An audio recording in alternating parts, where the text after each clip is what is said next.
Hello दोस्तों, कैसे हैं आप सब। मुख्तलिफ टेस्ट की प्रिपरेशन के सिलसिले में आज हम डिस्कस करने वाले हैं सेकेंड ईयर इंग्लिश बुक के यूनिट नंबर 8 को, जिसका टाइटल है lesson from the battle of Uhud. जो ग़ज़वा ओहद हुआ था उससे हमें क्या असबाक मिलते हैं। तो आइए डिस्कस करते हैं इस चैप्टर की वोकैबुलरी को और साथ में इसके ग्रामर सेक्शन को भी डिस्कस करते हैं। सबसे पहले ग्लोसरी सेक्शन को डिस्कस करते हैं। वर्ड्स मीनिंग्स हैं इसमें। पहला वर्ड है एडजर्ड। एडजर्ड कहते हैं ताकीद करना, टू अर्ज और एडवाइज़ अर्नेस्टली, किसी को बहुत ज़्यादा ताकीद करना। सेकंड वर्ड है एनिहिलेट। एनिहिलेट कहते हैं मुकम्मल खात्मा, किसी चीज़ को डिस्ट्रॉय करना, to destroy something completely so that nothing is left, मतलब उसके बाकियात में कुछ नहीं रहते, वो चीज़ तबाह हो जाती है, उसको एनिहिलेट कहते हैं। Beefed up. बीफ्ड अप कहते हैं मजबूत करना या बढ़ना, टू मेक समथिंग स्ट्रॉन्गर और मोर इफेक्टिव, किसी चीज़ को ज़्यादा मुअस्सर बनाना या उसको मजबूत बनाना, उसको कहा जाता है बीफ्ड अप। फिर वर्ड है हमारे पास बिलीगरिंग। बिलीगरिंग कहते हैं मुहासरा करना, ले सीज टू, किसी भी चीज़ का या जगह का मुहासरा करना। बेलिजरेंट। बेलिजरेंट कहते हैं लड़ाका या जंगजू। होस्टाइल और एग्रेसिव, जो बंदा होस्टाइल या एग्रेसिव होता है उसके लिए यूज़ किया जाता है।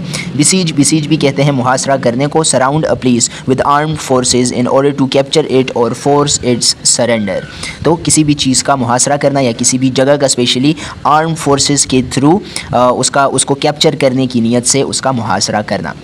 बिविल्डरमेंट। बिविल्डरमेंट कहते हैं हैरानी को या उलझन को। A feeling of being perplexed and confused. Comrade in arms. Comrade in arms का मतलब है someone who has worked for the same cause और purpose as you and has shared the same difficulties and dangers, मतलब किसी एक मकसद के लिए जिसने आपके साथ काम किया हो और आप लोगों ने एक ही जो डिफ़िकल्टीज़ हैं या ख़तरात हैं, मुश्किलात हैं, वो आप लोगों ने सहे हों, देखे हों, तो उस बंदे को जो आपके साथ था उस सफ़र में, उसको कॉमरेड इन आर्म्स कहा जाता है। नेक्स्ट वर्ड है कॉन्स्टर्नेशन। कॉन्स्टर्नेशन कहते हैं अ feeling of anxiety or dismay typically at something unexpected, मतलब हैरत और परेशानी वाली जो हालत है उसको कहा जाता है।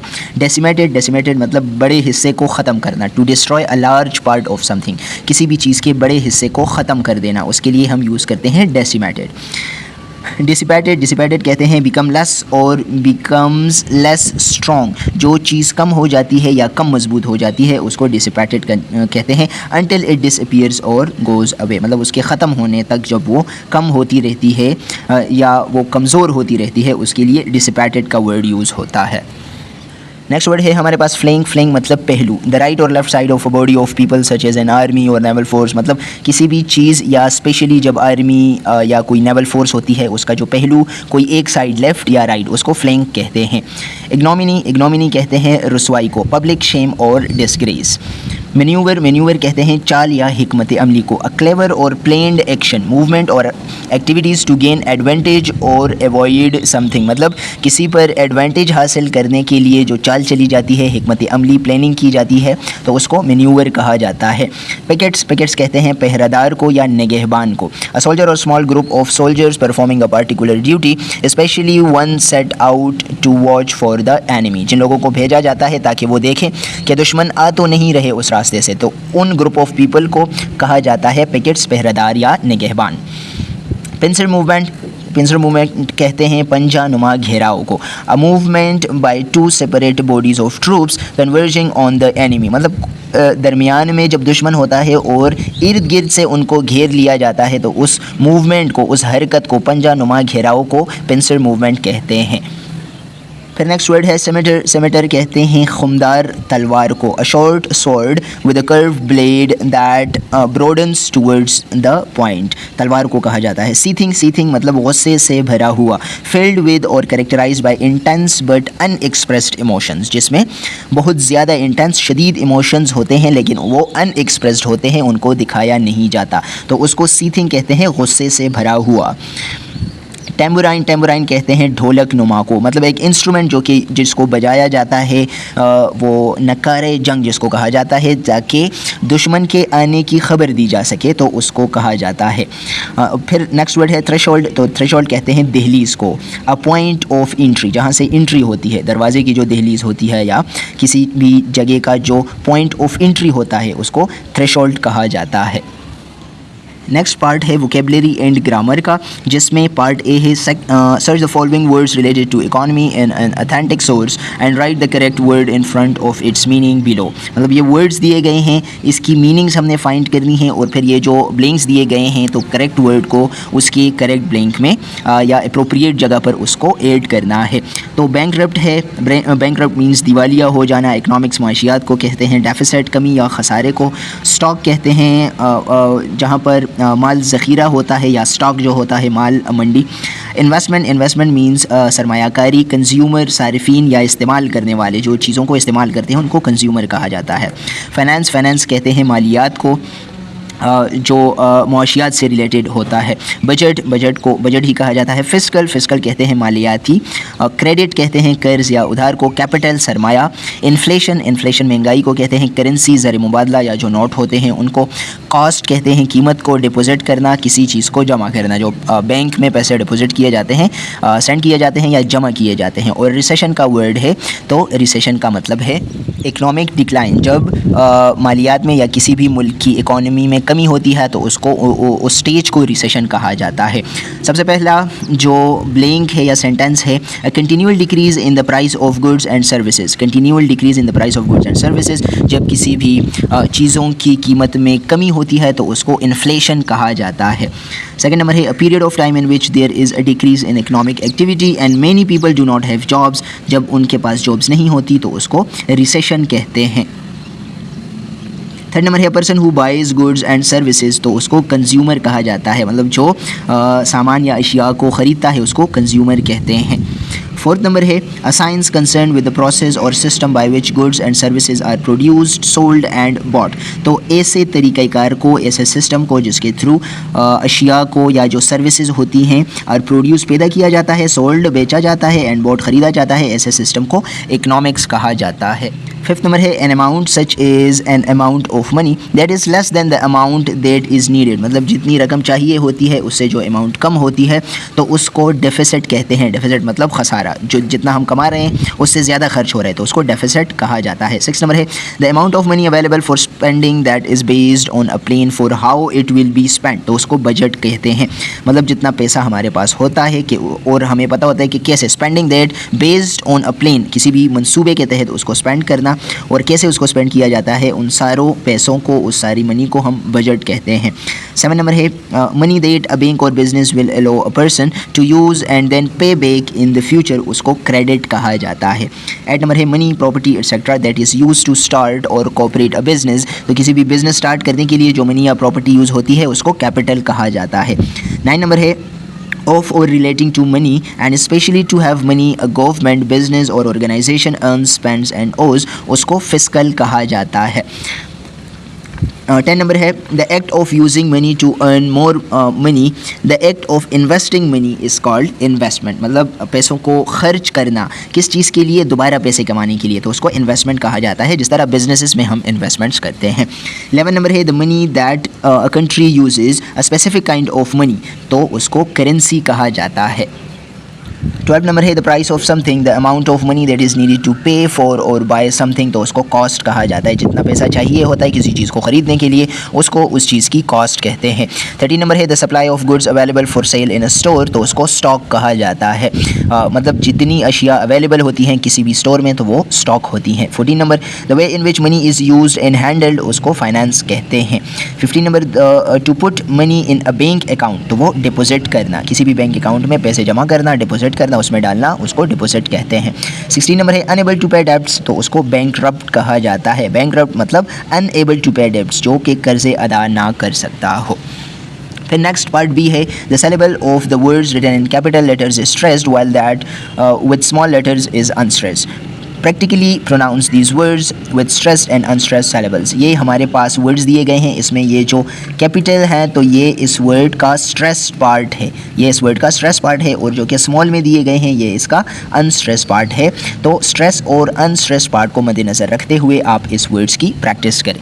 मतलब जो हमारे पास कैपिटल में है तो उसको आपने स्ट्रेस रखना है प्रोनंसिएशन में, और जो कि स्मॉल लेटर्स में है तो उसको आपने अनस्ट्रेस रखना है।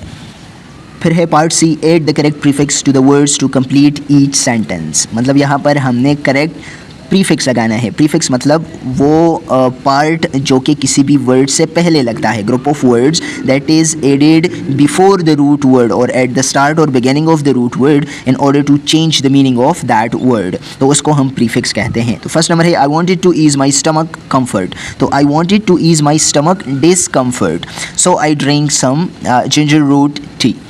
सेकेंड नंबर है Motasim looked funny in his mismatched shirt and pants, मतलब वो फ़नी लग रहा था, मज़हक का खेज़ या फ़नी लग रहा था, क्योंकि उसके शर्ट्स और पैंट्स मिसमैचिंग थे, वो मैच नहीं कर रहे थे। तो यहाँ पर मिस क्या है, हमारे पास प्रीफिक्स है। थर्ड नंबर है शी सेड दोज एजिंग का हो जाएगा anti ageing creams do not work, so she should not waste my money on them. Fourth number है द चाइल्ड्स नॉन स्टैंडर्ड या unstandard performance on the test alarmed his parents. Fifth number है when my sister first saw the meteor she thought it was a super natural phenomenon, जब उसने meteor को, जो हवा में वो खला से कोई पत्थर आता है और फ्रैक्शन की वजह से वो जल जाता है, वो जो चमक सी हमें नज़र आती है, तो उसको मीटियोर कहते हैं। तो उसकी सिस्टर ने जब पहली बार देखा तो उसने समझा शायद ये कोई सुपर नेचुरल फिनोमिनन है। सिक्स नंबर है even though she got an excellent job offer Ayesha did not want to dislocate to a new country or relocate, correct यहाँ पर आएगा relocate to different country. 7 number है with a small class size the students get to interact, act का हो जाए interact with the teacher more frequently. 8 number है I slipped on the ice because I did not heed or I did not read the precautions about watching my steps, तो cautions precautions जो कि काम से पहले दिए जाते हैं, एहतियाती तदाबीर जो होते हैं। 9 नंबर अ देश combatant is another word for civilian, तो अ नॉन कम्बैटेंट और अनकम्बैटेंट ये ज़्यादा मुनासिब आता है, ये वर्ड भी आ सकता है लेकिन अनकम्बैटेंट ज़्यादा आता है। An uncombatant is another word for civilian, लेकिन अन के साथ फिर यहाँ पर ए आएगा हमारे पास, एन अनकम्बैटेंट, ए के साथ अ नॉन कम्बैटेंट आएगा, non combatant is another word for civilian. Part C है a conditional sentence is a sentence that gives a condition, मतलब कंडीशनल सेंटेंस वो सेंटेंसेस होते हैं जो कि एक कंडीशन, एक शर्त देते हैं, मतलब कि ये काम होगा तभी वो वाला काम हो पाएगा। जैसे कि if it rains the game will be cancelled, अगर बारिश हुई तो गेम जो कि खेल है वो कैंसिल हो जाएगी, जो मैच वगैरह है वो कैंसिल हो जाएंगे। तो मैच कब कैंसिल होंगे, अगर बारिश हुई तो ये इसके लिए शर्त है। तो ऐसे जुमलों को अ conditional sentence is a sentence that gives a condition and the outcome of the condition occurring, मतलब एक कंडीशन एक शर्त देगा और शर्त की जो आउटकम्स है, अकरिंग्स हैं, तो वो भी हमें देगा कि उसका रिजल्ट क्या होगा। तो हमारे पास total 4 types of conditional sentences है। The first one is zero conditional, the second one is first conditional, third one is second conditional and the fourth one is third conditional. जो ज़ीरो कंडीशनल होते हैं इसका function क्या होता है, expresses something as a fact, मतलब किसी भी फैक्ट को बयान करना। For example if you heat ice it melts, अगर आप हीट देंगे आइस को तो वो क्या होगा, वो मेल्ट होगी। तो आइस कब मेल्ट होगी, जब हम उसे हीट देंगे। तो ये कंडीशनल सेंटेंस तो हुआ, लेकिन ये एक फैक्ट है तो इसीलिए इसको हम ज़ीरो कंडीशनल कहेंगे। इसी तरह फर्स्ट कंडीशनल है जिसमें रियल फ्यूचर इवेंट्स को बयान किया गया होता है, सेकेंड कंडीशनल में अनरियल पास्ट को, और थर्ड कंडीशनल में अनरियल ये जो सेकंड कंडीशनल है इसमें अनरियल प्रेजेंट को और थर्ड कंडीशनल में अनरियल पास्ट को बयान किया होता है या उसके बारे में बताया गया होता है। थोड़ा सा मज़ीद इसकी क्लॉजेस डिस्कस करते हैं, क्योंकि कंडीशनल सेंटेंसेस में हमारे पास 2 क्लॉजेज़ होती हैं या 2 पार्ट्स होते हैं। एक को हम इफ़ क्लॉज कहते हैं, दूसरे को हम मेन क्लॉज कहते हैं। तो हर एक के लिए इन क्लॉजेस को डिस्कस करते हैं और फिर आगे बढ़ते हैं। जी, तो यहाँ पर है zero conditional always true facts, मतलब ऐसे कंडीशनल सेंटेंसेस जिसमें फैक्ट्स को बयान किया गया होता है उसको हम ज़ीरो कंडीशनल कहते हैं। इसमें एक हमारे पास इफ़ क्लॉज होता है, एक मेन क्लॉज होता है। इफ़ क्लॉज में हमारे पास प्रेजेंट सिंपल टेंस यूज़ होगा, इफ़ क्लॉज में सिंपल प्रेजेंट या प्रेजेंट इंडेफिनिट टेंस यूज़ होगा, और मेन क्लॉज में भी में हमारे पास प्रेजेंट सिंपल, इसमें भी प्रेजेंट सिंपल, यानी कि ज़ीरो कंडीशनल सेंटेंसेस के इफ़ क्लॉज और मेन क्लॉज दोनों में हमारे पास प्रेजेंट सिंपल या simple indefinite tense, present indefinite tense use होगा। फॉर एग्जांपल हम कहते हैं कि if you heat ice it melts, अगर आप बर्फ़ को हीट देंगे तो वो क्या होगा, वो पिघलेगी, वो बर्फ़ पिघल जाएगी। तो ये एक फैक्ट है, इसीलिए ये हमारे पास ज़ीरो कंडीशनल है। और स्ट्रक्चर इसका क्या है कि इफ़ क्लॉज में भी हमारे पास प्रेजेंट सिंपल और जो मेन क्लॉज है उसमें भी हमारे पास प्रेजेंट सिंपल टेंस यूज़ हुआ है। फिर है हमारे पास फर्स्ट कंडीशनल, तो फर्स्ट कंडीशनल में हमारे पास रियल फ्यूचर पॉसिबिलिटी को शो किया गया होता है। इसके भी दो क्लॉजेज होते हैं, if clause and main clause. If clause में हमारे पास प्रेजेंट सिंपल, जबकि मेन क्लॉज में फ्यूचर सिंपल टेंस यूज़ होता है। फर्स्ट कंडीशनल सेंटेंसेस के इफ़ क्लॉज में प्रेजेंट सिंपल टेंस और मेन क्लॉज में सिंपल फ्यूचर टेंस यूज़ होता है। फॉर एग्जांपल हम कहते हैं कि if I go out tonight, if I go out tonight, तो ये हमारे पास क्या है, simple tense, simple present tense है। I will go, I will गो क्या है, विल गो, ये हमारे पास सिंपल फ्यूचर टेंस है। I will go to the restaurant, तो ये एक तो हमने डिस्कस किया कि रियल फ्यूचर पॉसिबिलिटी को रिप्रेजेंट करता है। तो if I go out tonight, अगर मैं बाहर गया तो मैं किधर जाऊँगा, मैं रेस्टोरेंट ज़रूर जाऊँगा, इसीलिए इसको हम कहते हैं फर्स्ट कंडीशनल। फिर है हमारे पास सेकेंड कंडीशनल, तो सेकेंड कंडीशनल में अनरियल और इमेजिनरी प्रेजेंट और फ्यूचर इवेंट्स को डिस्कस किया होता है। प्रेजेंट या फ्यूचर जो इवेंट्स होते हैं वो अनरियल और इमेजिनरी होते हैं। अगर रियल होंगे तो वो फर्स्ट कंडीशनल, अगर अनरियल प्रेजेंट और फ्यूचर इवेंट्स होंगे तो उसके लिए सेकेंड कंडीशनल को यूज़ करेंगे। इसमें भी इफ़ क्लॉज है, मेन क्लॉज है। इफ़ क्लॉज में हमारे पास पास्ट सिंपल टेंस यूज़ होता है। इफ़ क्लॉज में सिंपल पास्ट टेंस, और जो मेन क्लॉज है उसमें would plus base form of the verb, verb की बेस फॉर्म यूज़ होगी और उससे पहले वुड आएगा। फॉर एग्जांपल हम कहते हैं कि if I had a car, if I had a car I would drive to work. If I had, had क्या है हमारे पास, सिंपल पास्ट है, और मेन क्लॉज में क्या है, वुड प्लस बी, तो यहाँ पर would plus I would drive, would plus base form of the verb है, तो ड्राइव क्या है, base form of the verb है, I would drive to work. तो ये हमारे पास हुआ सेकेंड कंडीशनल सेंटेंस। फिर लास्ट वन थर्ड कंडीशनल है अनरियल पास्ट इवेंट्स को जो रिप्रेजेंट करता है। यहाँ पर अनरियल और इमेजिनरी प्रेजेंट और फ्यूचर इवेंट्स थे, और थर्ड कंडीशनल में अनरियल और इमेजिनरी पास्ट इवेंट्स होंगे। इसमें भी इफ़ क्लॉज है और मैन क्लॉज है। इफ़ क्लॉज में थर्ड कंडीशनल के इफ़ क्लॉज में पास्ट परफेक्ट टेंस यूज़ होता है, और मैन क्लॉज में would have plus past participle use होता है। पास्ट पार्टिसिपल मतलब थर्ड फॉर्म यूज़ होगा और उससे पहले वुड हैव आएगा, जबकि इफ़ क्लॉज में इसके पास्ट परफेक्ट होगा। फॉर एग्जांपल हम कहते हैं if I had studied, if I had studied, if clause में पास्ट परफेक्ट है, ये देखिए ये हमारे पास पास्ट है। If I had studied, studied past perfect, had studied ये क्या है, पास्ट परफेक्ट टेंस है। If I had studied I would have passed the exam, तो मैं exam would have main clause में, ये हमारे पास मेन क्लॉज है तो यहाँ पर वुड हैव यूज़ होगा, और पास्ट पार्टिसिपल यानी कि third form past. If I had studied I would have passed the exam. तो ये थे हमारे पास कंडीशनल सेंटेंसेस। कंडीशनल सेंटेंसेस वो सेंटेंसेस होते हैं जिसमें हमारे पास कोई कंडीशन रखी जाती है, ये काम होगा अगर ये हुआ तो। इसमें हमारे पास सबसे पहले ज़ीरो कंडीशनल सेंटेंस है जो कि हमेशा ट्रू फैक्ट्स को बयान करते हैं या प्रेजेंट करते हैं। फर्स्ट कंडीशनल है तो ये रियल फ्यूचर पॉसिबिलिटी को, सेकेंड कंडीशनल है तो अनरियल या इमेजिनरी प्रेजेंट और फ्यूचर इवेंट्स को, और थर्ड कंडीशनल है तो ये अनरियल पास्ट सिचुएशंस को रिप्रेजेंट करता है।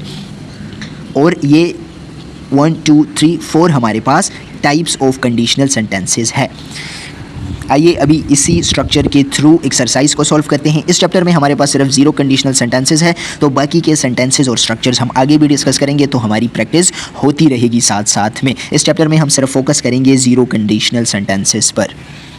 फिर ये एक्टिविटी यहाँ पर दी गई है, match the clauses of zero conditional sentences in the given columns, मतलब कॉलम ए है, कॉलम बी है, और यहाँ पर हमें ज़ीरो कंडीशनल सेंटेंसेस दिए गए हैं, ज़ीरो कंडीशनल सेंटेंसेस। तो हमने इसके पार्ट ए को और पार्ट बी को, यानी कॉलम ए को और कॉलम बी को मिलाना है। एक हमें मेन क्लॉज दिया गया होगा, एक हमें इफ़ क्लॉज दिया गया होगा। एक साइड पर या तो इफ़ क्लॉज होगा या मेन क्लॉज, दूसरे साइड पर फिर इफ़ का मेन और मेन का इफ़ क्लॉज मौजूद होगा, तो उसको हमने मैच करने हैं। सबसे पहला है if I am late for class, तो if I am late for the class my teacher gets angry. यहाँ पर फर्स्ट नंबर के साथ मैच करता है ये वाला, ये नंबरिंग हमने दी है तो आप लोगों के लिए आसानी होगी फाइंड आउट करने में।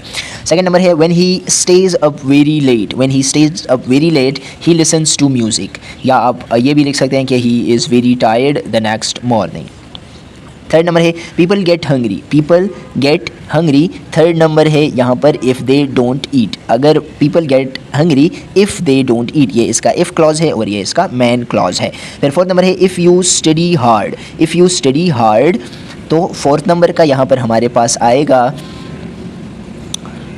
If you study hard you get good grades in school, तो तुम्हारे स्कूल में अच्छे ग्रेड्स आ जाएंगे।